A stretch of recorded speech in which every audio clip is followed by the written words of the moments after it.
नमस्कार दोस्तों, हमारे YouTube चैनल स्टॉक टाइम में आपका स्वागत है। इस वीडियो में हम बात करेंगे बिरला सॉफ्ट और हैप्पीएस्ट माइंड के क्वार्टर 4 के नतीजों के बारे में। आज इनका नतीजा कैसा रहा और इनके शेयरों की परफॉर्मेंस कैसी रही, इस पे चर्चा करेंगे। इसके साथ ही हम बात करेंगे इनके पिछले कुछ सालों के फाइनेंशियल परफॉर्मेंस के बारे में। तो इन सब डिस्कशन शुरू करने से पहले मैं कहना चाहूँगा कि अगर आपने हमारे चैनल को सब्सक्राइब नहीं किया है तो कृपया सब्सक्राइब कर लें और बेल आइकन भी दबा लें। तो सबसे पहले हम बात करते हैं बिरला सॉफ्ट के क्वार्टर 4 के नतीजों के बारे में। पहले हम बात करेंगे इसके कंसोलिडेटेड रिजल्ट के बारे में। इसमें जो आंकड़े दिए गए हैं ये मिलियन इन रुपीज़ हैं, जिन्हें हम करोड़ में कन्वर्ट करके बताएंगे। पहले बात करते हैं इसके टोटल इनकम का। तो कंपनी ने अपने क्वार्टर 4 के में टोटल इनकम जो दिखाया है ये 1224 करोड़ रुपए दिखाया है। ये टोटल इनकम क्वार्टर 4 में कंपनी का रहा है, जो पिछले साल के मुकाबले बहुत मामूली ज़्यादा है, क्योंकि पिछले साल के क्वार्टर 4 में कंपनी का टोटल इनकम 1124 करोड़ रुपए के आसपास रहा। वहीं इस बार के क्वार्टर 3 में कंपनी का टोटल इनकम 1234 करोड़ रुपए के आसपास रहा था। यानी ईयर ऑन ईयर के हिसाब से ये बढ़ता हुआ तो देखने को मिल रहा है मामूली, लेकिन क्वार्टर ऑन क्वार्टर के हिसाब से ये कम होता हुआ देखने को मिल रहा है। अगर इसके टोटल एक्सपेंस की बात करें तो कंपनी का जो टोटल एक्सपेंस इस बार क्वार्टर 4 में रहा है ये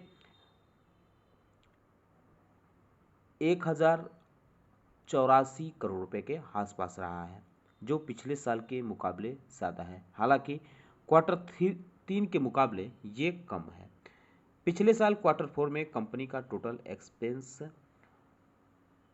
950 करोड़ रुपए रहा, लेकिन इस बार के क्वार्टर 3 में यह 1241 करोड़ रुपए कंपनी का टोटल एक्सपेंस था। तो ये भी क्वार्टर ऑन क्वार्टर के हिसाब से कम होता हुआ देखने को मिला, लेकिन ईयर ऑन ईयर के हिसाब से देखें तो ये ज़्यादा बढ़ता हुआ देखने को मिल रहा है। अब बात करते हैं इसके प्रॉफिट एंड लॉस के बारे में, यानी प्रॉफिट बिफोर टैक्स यानी पीबीटी की अगर बात करें तो पीबीटी पिछले क्वार्टर के मुकाबले इसकी अच्छी खासी परफॉर्मेंस में देखने को मिल रही है, लेकिन पिछले साल के मुकाबले ये कम देखने को मिल रही है। आप देख सकते हैं कि इस बार के क्वार्टर 4 में कंपनी की जो पीबीटी रही है ये 1039 करोड़ रुपए के आसपास रही है, जो पिछले साल 1073 करोड़ रुपए से कम है। हालांकि इस बार के क्वार्टर 3 में कंपनी लॉस में थी, करीब करीब 6 करोड़ रुपए के लॉस में थी। तो ये अगर पिछले क्वार्टर से तुलना करें तो अच्छा है, लेकिन पिछले साल के मुकाबले ये कम देखने को मिल रहा है। अगर इसके प्रॉफिट फॉर द पीरियड यानी नेट प्रॉफिट की बात करें तो ये इस बार क्वार्टर 4 में 112 करोड़ रुपए रहा है, जो पिछले साल से कम है। यानी पिछले साल के क्वार्टर 4 में कंपनी का जो प्रॉफिट रहा है वो 132 करोड़ रुपए था। ये भी सीधे सीधे फ्लैट देखने को मिल रहा है। हालांकि इस बार के क्वार्टर 3 में कंपनी को 16 करोड़ रुपए के आसपास का लॉस भी देखने को मिला था। यानी क्वार्टर ऑन क्वार्टर के हिसाब से इसका परफॉर्मेंस तो ठीक है, लेकिन ईयर ऑन ईयर के हिसाब से कम देखने को मिल रहा है। अगर इसके स्टैंड अलोन रिजल्ट के बारे में बात करें तो इसमें टोटल इनकम कंपनी ने जो दिखाया है ये क्वार्टर 4 में 621 करोड़ रुपए दिखाया है, जो पिछले साल के मुकाबले ज़्यादा है, लेकिन क्वार्टर 3 के मुकाबले ये कम है। पिछले साल के क्वार्टर 4 में कंपनी का stand alone total income 580 crore रुपए था, वहीं इस बार के क्वार्टर 3 में इसका 632 करोड़ रुपए था। अगर टोटल एक्सपेंस की बात करें तो कंपनी का टोटल एक्सपेंस इस बार के क्वार्टर 4 में 587 करोड़ रुपए रहा है, जो पिछले साल के क्वार्टर 4 में 476 करोड़ रुपए था। वहीं इस बार के क्वार्टर 3 में 568 करोड़ रुपए था। यानी टोटल एक्सपेंस जो है कंपनी का ये बढ़ते हुए देखने को मिल रहा है क्वार्टर ऑन क्वार्टर के हिसाब से और ईयर ऑन ईयर के हिसाब से भी। अगर इसके प्रॉफिट बिफोर टैक्स के बारे में बात करें तो इस बार के क्वार्टर 4 में 34 करोड़ रुपए कंपनी का प्रॉफिट बिफोर टैक्स रहा है, जो पिछले साल 104 करोड़ रुपए था। यानी ईयर ऑन ईयर के हिसाब से इसमें भारी कमी देखने को मिल रही है। हालांकि क्वार्टर वन क्वार्टर के हिसाब से भी इसमें कमी देखने को मिल रही है, क्योंकि क्वार्टर थ्री में कंपनी का जो टोटल पीबीटी रहा ये 63 करोड़ रुपए के आसपास रहा है। वहीं अगर इसके नेट प्रॉफिट यानी प्रॉफिट फॉर द पीरियड की बात करें तो कंपनी ने बताया है कि उसका 26 करोड़ रुपए प्रॉफिट स्टैंड अलोन रहा है, जबकि पिछले साल के क्वार्टर फोर में 78 करोड़ रुपए था। वहीं इस बार के क्वार्टर थ्री में 47 करोड़ रुपए कंपनी का टोटल प्रॉफिट रहा था, यानी प्रॉफिट भी इसका कम होते हुए देखने को मिल रहा है क्वार्टर ऑन क्वार्टर के हिसाब से और ईयर ऑन ईयर के हिसाब से। अगर कंपनी के पिछले 5 साल के कंसोलिडेटेड रेवेन्यू की बात करें तो ये आप देख सकते हैं कि ये ठीक ठाक बढ़ता हुआ देखने को मिल रहा है। 2018 में कंपनी का जो कंसोलिडेटेड रेवेन्यू था ये 2249 करोड़ रुपए था, जो बढ़कर 2019 में 2550 करोड़ रुपए हो गया। 2020 में यह बढ़कर 3290 करोड़ रुपए हो गया। वहीं 2021 में यह बढ़कर 3555 करोड़ रुपए हो गया था। 2022 में यह बढ़कर 4130 करोड़ रुपए हो गया था। अगर इसके नेट प्रॉफिट की बात करें यानी कंसोलिडेटेड नेट प्रॉफिट की, तो ये 2018 में 191 करोड़ इसका कंसोलिडेटेड नेट प्रॉफिट था। 2019 में यह बढ़कर 235 करोड़ रुपए हो गया, लेकिन 2020 में यह कम हो गया था और ये 224 करोड़ रुपए इसका नेट प्रॉफिट हो गया था। वहीं 2021 में एक बार फिर इसने उछाल ली और 320 करोड़ रुपए का आंकड़ा कुछ हुआ। 2022 में अच्छी खासी इसमें उछाल देखने को मिली थी। 463 करोड़ रुपए का इसका कंसोलिडेटेड नेट प्रॉफिट रहा था। कंपनी ने रिजल्ट के साथ साथ ही फाइनल डिविडेंड का भी प्रस्ताव इसके बोर्ड ने रखा है। 2 रुपये पर शेयर के हिसाब से फाइनल डिविडेंड का विचार किया गया है। हालांकि इस पे आखिरी मुहर एजीएम की मीटिंग में लगेगी। अगर आज के इसके शेयरों के परफॉर्मेंस की बात करें तो आज इसमें 2% से ज़्यादा की उछाल देखने को मिली। 12 बजे के बाद इसमें अच्छी खासी उछाल देखने को मिली। पिछले 5 दिनों की बात करें तो इसमें 4.5% के आसपास प्रॉफिट देखने को मिल रही है। एक महीने में करीब 8% की हरियाली देखने को मिल रही है, जबकि 6 महीने की बात करें तो 5% की हरियाली है। वहीं एक साल की बात करें तो इसमें 25% से ज़्यादा की डिक्लाइन देखने को मिल रही है। मैक्सिमम की बात करें तो मैक्सिमम में यह शेयर अपने निवेशकों को 3140% से ज़्यादा प्रॉफिट दे चुका है। कल यह शेयर फोकस में रह सकता है। अब बात करते हैं हैप्पीएस्ट माइंड के क्वार्टर 4 के नतीजों के बारे में। ये कंपनी की तरफ से जारी प्रेस रिलीज है। कंपनी बताया है, उसमें दिखा है कि कंपनी की जो टोटल रेवेन्यूज रही है ये 37,798 लाख रुपए रही है। इसमें जो आंकड़े हैं ये लाख इन रुपीज है, इस बात का ख्याल रखें। जो पिछले साल के मुकाबले 25.8% ज़्यादा है, यानी पिछले साल के क्वार्टर 4 में कंपनी का जो रेवेन्यूज रहा ये 30,057 लाख रुपए था। वहीं अगर क्वार्टर ऑन क्वार्टर की बात करें तो क्वार्टर ऑन क्वार्टर इसमें 3% की उछाल देखने को मिल रही है। इस बार के क्वार्टर 3 में कंपनी का जो रेवेन्यूज था ये 36,688 लाख रुपए रहा है। अदर इनकम की बात करें तो कंपनी का जो अदर इनकम इस बार रहा है क्वार्टर 4 में ये 845 लाख रुपए रहा है, जो पिछले साल के मुकाबले कम है, क्योंकि पिछले साल के क्वार्टर 4 में 991 लाख रुपए इसका अदर इनकम रहा था। हालांकि यह क्वार्टर 3 से ज़्यादा है। क्वार्टर 3 में कंपनी का जो इनकम रहा था अदर इनकम ये 780 करोड़ रुपए रहा था। टोटल इनकम की बात कर लेते हैं तो कंपनी का जो टोटल इनकम है इसमें 24.5% की ईयर ऑन ईयर के हिसाब से उछाल है और क्वार्टर ऑन क्वार्टर के हिसाब से 3.1% की उछाल है।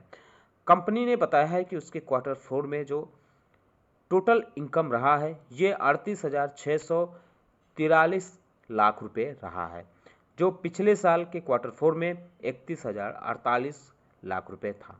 वहीं क्वार्टर 3 में 37,468 लाख रुपए कंपनी का टोटल इनकम था। अगर इसके एबिटा की बात करें तो एबिटा में 23.3% की ईयर ऑन ईयर के हिसाब से ग्रोथ दिखाई है कंपनी ने। वहीं क्वार्टर ऑन क्वार्टर के हिसाब से इसमें 3.5% की ग्रोथ दिखाई है। उसका कहना है कि क्वार्टर 4 में कंपनी का एबिटा 10,062 लाख रुपए रहा है, जो पिछले साल के मुकाबले ज़्यादा है, क्योंकि पिछले साल के क्वार्टर 4 में कंपनी का एबिटा 8,158 लाख रुपए था। वहीं इस बार के क्वार्टर 3 में 9,726 लाख रुपए कंपनी का एबिटा था। अब बात करते हैं एबिटा मार्जिन की। तो एबिटा परसेंटेज जो रहा है ये 26% रहा इस बार के क्वार्टर 4 में। क्वार्टर 3 में भी 26% ही था, हालांकि पिछले साल के क्वार्टर 4 में 26.3% था। यानी इसका जो एबिटा परसेंटेज है ये कम होते हुए देखने को मिल रहा है ईयर ऑन ईयर्स के हिसाब से। मामूली कमी है, हालांकि फिर भी कमी तो कमी ही होती है। पीबीटी यानी प्रॉफिट बिफोर टैक्स की बात करें तो कंपनी ने बताया है कि इस बार के क्वार्टर 4 में कंपनी का प्रॉफिट बिफोर टैक्स 7,893 लाख रुपए रहा है, जो पिछले साल के 6,988 लाख रुपए से 13% ज़्यादा है। हालांकि क्वार्टर ऑन क्वार्टर के हिसाब से बात करें तो यह 4.9% ज़्यादा है, क्योंकि क्वार्टर 3 में कंपनी का पीबीटी 7,524 लाख रुपए था। अगर इसके परसेंटेज की बात करें तो ये 20.4% इस बार के क्वार्टर 4 में रहा है, जो पिछले क्वार्टर के मुकाबले ज़्यादा है, क्योंकि क्वार्टर 3 में 20.1% था। हालांकि पिछले साल के क्वार्टर 4 के मुकाबले यह कम है, क्योंकि पिछले साल के क्वार्टर 4 में 22.5% इसका पीबीटी परसेंटेज था। अब टैक्स की बात कर लेते हैं, कंपनी ने टैक्स कितना पे किया है। तो कंपनी ने बताया है कि इस बार के क्वार्टर 4 में कंपनी ने कुल 2,127 लाख रुपए का टैक्स पे किया है, और जो इस बार इसका परसेंटेज 5.5% रहा है ये टैक्स पे का। हालांकि क्वार्टर 3 में इसने 1,766 लाख रुपए का टैक्स पे किया था, जबकि पिछले साल के क्वार्टर 4 में यह 1,777 लाख रुपए टैक्स पे किया था। इनका अगर परसेंटेज की बात करें तो ये 4.7% था, वहीं पिछले साल के क्वार्टर 4 में 5.7% था।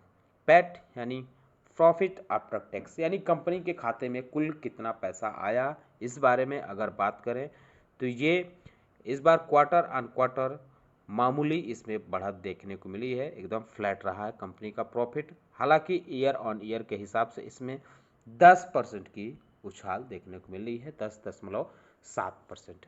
इस बार कंपनी का जो पैट रहा है क्वार्टर 4 में ये 5,766 लाख रुपए रहा है, जो क्वार्टर 3 के मुकाबले मामूली ज़्यादा है, क्योंकि क्वार्टर 3 में 5,758 लाख रुपए कंपनी ने टोटल प्रॉफिट दर्ज किया था। अगर पिछले साल के क्वार्टर 4 की बात करें तो पिछले साल के क्वार्टर 4 में कंपनी ने नेट प्रॉफिट जो था वो 5,221 लाख रुपए इसने दर्ज किया था। अगर इसके परसेंटेज की बात करें तो इस बार के क्वार्टर 4 में 14.9% इसका रहा है, जो पिछले साल के क्वार्टर 4 से कम है, क्योंकि पिछले साल के क्वार्टर 4 में 16.8% था। वहीं क्वार्टर 3 से भी यह कम देखने को मिल रहा है, क्योंकि इस बार के क्वार्टर 3 में 15.4% पैट रहा है। अब बात करते हैं जो दूसरे देशों से कंपनी की कमाई होती है उसके रेवेन्यूज़ के बारे में। तो जो डॉलर में रेवेन्यू हुई है, यानी कांस्टेंट करेंसी में जो रेवेन्यू कंपनी का रहा है, ये 45,918 लाख रुपए इस बार के क्वार्टर 4 में रहा है, जो पिछले साल के क्वार्टर 4 में 39,876 लाख रुपए रहा था। इसमें ईयर ऑन ईयर के हिसाब से 15.2% की उछाल है, क्वार्टर ऑन क्वार्टर के हिसाब से 1.4% की उछाल है, क्योंकि पिछले क्वार्टर में यानी क्वार्टर 3 में 45,279 लाख रुपए कंपनी का ये रेवेन्यू रहा था। अगर इसके परसेंटेज की बात करें तो क्वार्टर ऑन क्वार्टर 1.3% है, जबकि ईयर ऑन ईयर के हिसाब से कांस्टेंट करेंसी में ग्रोथ 17.6% की ग्रोथ देखने को मिल रही है। अगर इसके फ्री कैश फ्लोज की बात करें तो ये 9,946 लाख रुपए रहा है मार्च वाले क्वार्टर में। ईपीएस यानी अर्निंग पर शेयर डिल्यूटेड के बारे में बात करें तो इस क्वार्टर में यह 3.98 रुपये के आसपास रहा है। मार्च के क्वार्टर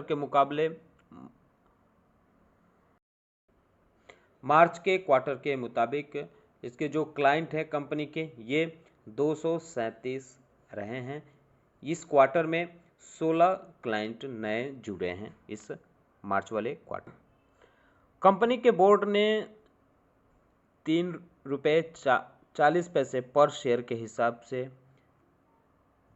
फाइनल डिविडेंड का भी प्रस्ताव रखा है, जिस पे शेयर होल्डर्स की जो मीटिंग होगी इस पे मुहर लगने के बाद इसको अमल में लाया जाएगा।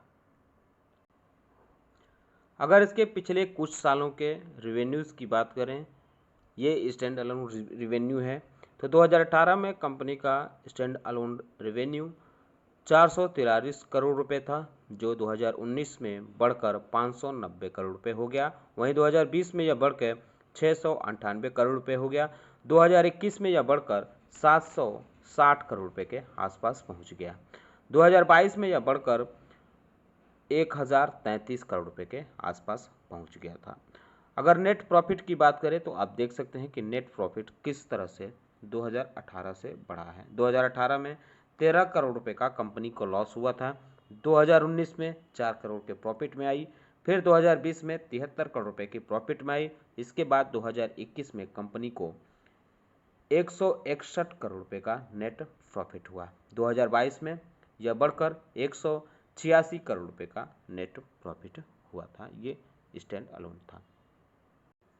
हालांकि आज इसके शेयरों में 2% से ज़्यादा की गिरावट देखने को मिली। पिछले 5 दिनों के बात करें तो इसमें करीब 2% की उछाल है, जबकि एक महीने की बात करें तो इसमें 5.5% की प्रॉफिट देखने को मिल रही है। हालांकि 6 महीने में इसमें 12% से ज़्यादा की गिरावट देखने को मिल रही है। वहीं एक साल की बात करें तो एक साल में 13% की गिरावट इसमें देखने को मिल रही है।